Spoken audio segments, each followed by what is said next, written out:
வணக்கம். ஆகாஷ்வாணி புதுச்சேரி செய்திச் சுருக்கம் வாசிப்பவர் ஸ்ரீவித்யா ஸ்ரீனிவாசன்.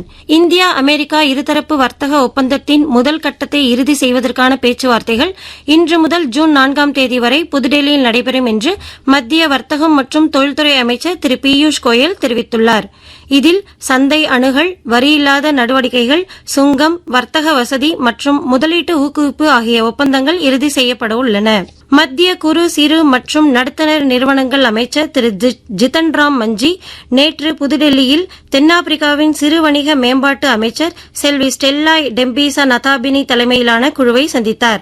இச்சந்திப்பில் பொருளாதார வளர்ச்சி, வேலைவாய்ப்பு ஆகியவற்றில் இத்துறையின் ஒத்துழைப்பையும் கூட்டுறவையும் வலுப்படுத்துவது குறித்து ஆலோசிக்கப்பட்டது.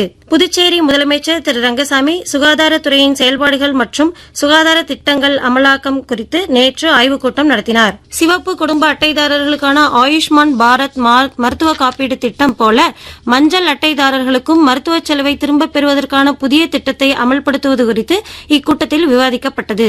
அமைச்சர் திரு மல்லாடி கிருஷ்ணாராவ் மற்றும் சட்டமன்ற உறுப்பினர்கள், சுகாதாரத்துறை இயக்குநர் உள்ளிட்ட அதிகாரிகளும் இக்கூட்டத்தில் கலந்து கொண்டனர். புதுச்சேரியில் நகரின் தூய்மை மற்றும் சுகாதார நிலவரங்களை மேம்படுத்தும் நோக்கில் இரவு நேர தூய்மை பணிகள் குறித்து வாரந்தோறும் கள ஆய்வுகள் மேற்கொள்ளப்படும் என உழவர்கரை நகராட்சி ஆணையர் திரு அருண் ஐயாவு தெரிவித்துள்ளார். தமிழ்நாடு மற்றும் புதுச்சேரியில் பெட்ரோல், டீசல் மற்றும் எல்பிஜி தட்டுப்பாடு இல்லை என பொதுத்துறை எண்ணெய் நிறுவனங்கள் தெரிவித்துள்ளன.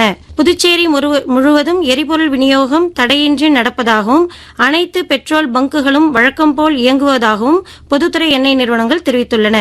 இத்துடன் இந்த செய்திச் சுருக்கம் நிறைவு பெறுகிறது.